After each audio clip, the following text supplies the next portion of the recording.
नमस्कार साथियों। बच्चों के नाम से व्यवसाय, संतान के नाम से व्यवसाय, एस्ट्रोलॉजी में ये कब देखा जाता है कि जातक जो है वो संतान के साथ अपने व्यवसाय को और बड़े स्केल पर करेगा या संतान के नाम का वो प्रयोग करेगा, संतान के होने के बाद उसका स्टेटस बहुत ज़्यादा बढ़ जाएगा। इसमें हम देखते हैं भूमिका पांचवें भाव और दूसरे भाव की, क्योंकि यदि हम पांचवें भाव से माने आप चार्ट में पांचवें भाव से एंटी क्लॉकवाइज चलेंगे तो जो दूसरा भाव है वो पांचवें भाव से गिनने पर 10th हो जाता है। ठीक हो गया।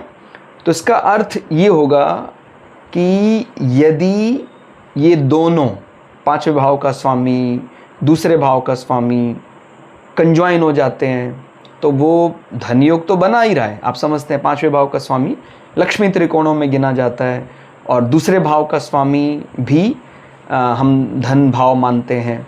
तो इन दोनों का अगर कंजंक्शन दूसरे भाव में हो, पांचवें भाव में हो, तो धनयोग का ये इसका जो मुख्य लाभ है ये संतान होने के बाद ज़्यादा दिखाई देता है।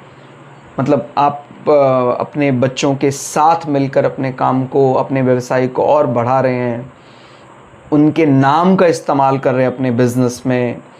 आगे चलकर आपने जो भी व्यवसाय किया उसमें इन्हीं का नाम ज़्यादा आ रहा है। तो इस प्रकार की चीज़ें तभी आती हैं जब पांचवा भाव और दूसरा भाव पॉजिटिव रोल प्ले करते हैं। धन्यवाद।